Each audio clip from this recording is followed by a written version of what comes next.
Hi, I'm Ashton, and I'm actually filming with natural lighting, which I haven't really done in the past. Like, I still have a lamp, but a lot of the lighting's coming from my window. So I hope this looks okay. Anyways, I figured that this shirt would be appropriate to wear today, as I'm going to be talking about gender. Every time I wear a shirt, no matter what shirt I wear, people ask what it says, but this one says destroy the gender binary, and there's a tombstone that says gender roles, because gender roles are dead. As much as I talk about being trans, I don't talk as often about being non-binary, and every time I mention being non-binary, somebody is shocked. How are you trans and non-binary? How are you both? You gotta pick one. Stuff like that. So I'm gonna go through some stuff like that today. But yeah, the kind of, I think, major thing that I wanted to address in this video is, like, how did I figure out my gender? So let's start from the beginning. When I was a lot younger, I didn't really view myself as having a gender, just because gender didn't really mean anything to me at that point, so I didn't think about it, and I detached myself from my genitals. I didn't think about them. Like, I went to the bathroom and that was it. Like, I didn't give a fuck. But I did really, really hate the idea of growing a chest.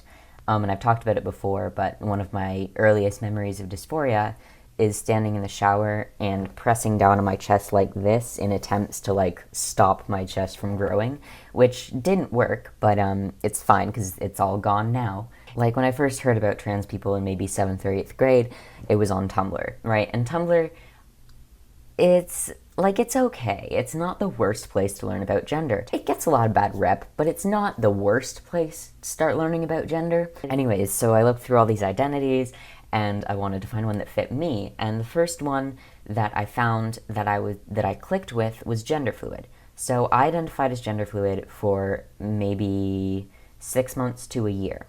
And I don't identify as gender fluid anymore, but that does not invalidate anybody that does. Being gender fluid is a totally valid identity, and if you don't think it is, then, like, fuck off and just let people live their lives, okay? Nobody being gender fluid is hurting you, and if you feel personally attacked because somebody feels comfortable identifying that way, then, like, I think that's your problem. Anyways, so when I identified as gender fluid, I went by the pronouns they, them, which I still do, but we'll get into that later. And a lot of my friends called me by they, them. I didn't tell my teachers, I didn't really tell my parents, but the people that I was closest to did refer to me as they, them, and it felt good, and it felt right. So that's what I went with for a while. And looking back at it, the reason that I identified as gender fluid was more relative to my gender expression than my gender identity. Because for some people, their gender identity is fluid, and, they're gender fluid.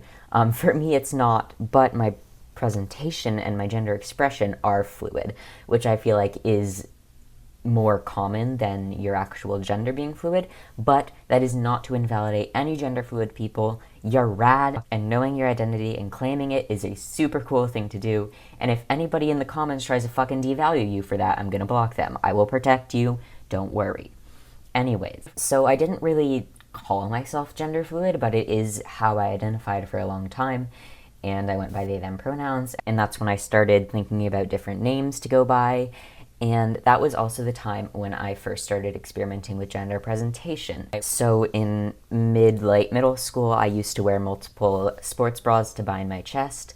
I would wear baggier jeans to make my hips less obvious. I'd wear baggier t-shirts to make my chest less obvious, and I kind of realized slowly, without realizing what I was realizing, that the thing that I was uncomfortable with at my core was not the way that I presented my gender. So when I played around with my gender presentation, I was really fine with so many different presentations. Like, the way I present myself now isn't necessarily the most masculine thing, and I like wearing glitter and sometimes wearing nail polish and stuff, and that doesn't make me any less of who I am. Kind of what I figured out through experimenting with my presentation, my gender itself wasn't fluid, and that's where I mixed it up. Again, I'm not saying that if you identify as gender fluid, you're wrong or you're invalid. I'm just saying that when I identified as gender fluid, it was more of a, not experimental, but more of a discovery phase for me. So I don't regret it. Like, I'm glad that I did identify as gender fluid because it helped me experiment with my presentation and learn that what was really bothering me was not the way that I presented myself, but the way that I was referred to me and the way that my body itself looked. So after realizing in like 8th grade that I was more trans than gender fluid, I started looking into more binary trans identities. And I had a very long period of questioning over like mid 8th grade to the end of the summer after 8th grade is when I didn't identify as gender fluid anymore, but I didn't identify as a girl, I didn't identify as a boy, I didn't identify as trans, I didn't know what the fuck I was. But that was also the time where I started going by Ashton. I chose the name because it is gender neutral, but it leans towards the masculine side, which is kind of just an explanation of my gender.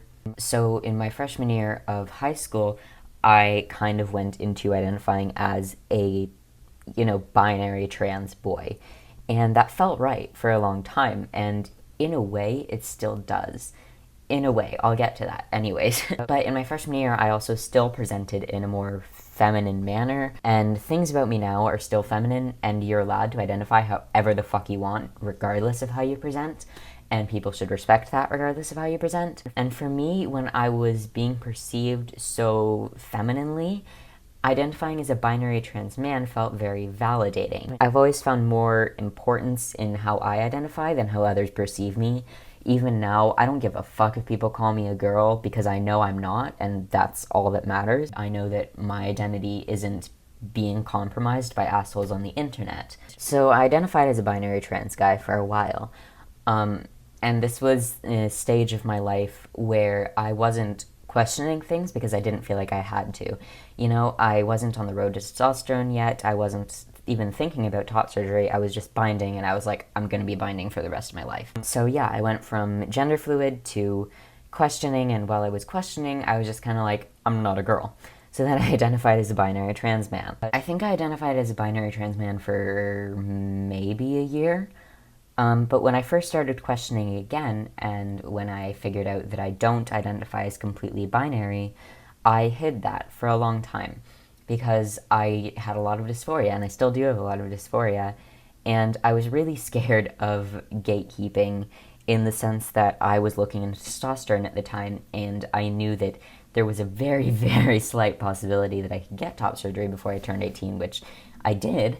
But there are so many stories of non-binary people being denied hormones and stuff like that. But my psychiatrist did diagnose me with, young adolescent gender dysphoria. Gender dysphoria is defined as a clinically significant distress associated with, gender nonconformity or a gender that doesn't align with your sex assigned at birth.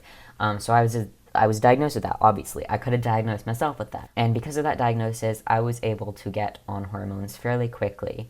The office that I go to now is like a half-hour's drive away from me. The doctor that I see is a trans woman, and she is incredible. I don't hate going to the doctor. I don't enjoy getting blood drawn or anything, but it's something that I'm just like, yeah, let's go see my doctor. She's cool. I love her. This is off topic. I love my doctor. Anyways, I was able to do informed consent. And that was really, really great because I didn't have to go any sort of screening because I'd already been diagnosed with gender dysphoria. So they were like, get your testosterone, do this informed consent, and I'm extremely lucky that that was available for me. This was still at the time where I was publicly identifying as a binary trans man because I was scared of criticism. I was scared that I'd be denied certain things within my transition because I wasn't binary. So I've been identifying as non-binary for maybe a year and 6 months at this point, probably longer. So in a way, this has been a full circle. I identified as gender fluid, which is often considered a non-binary identity at first, then identified as a binary trans man, and now I identify as a non-binary trans man. So yeah, that was kind of my gender journey in a way. If you're non-binary, why are you transitioning? Because I have dysphoria. And my identity as a non-binary person, gender isn't binary, but just for this thought experiment, let's think it is. Here's male, here's female. I would place myself, right here. Not in the mailbox, but definitely pretty damn close to it. The way that Chase Ross describes it, I kind of relate to. He says that he's like 70% male, 30% squiggle.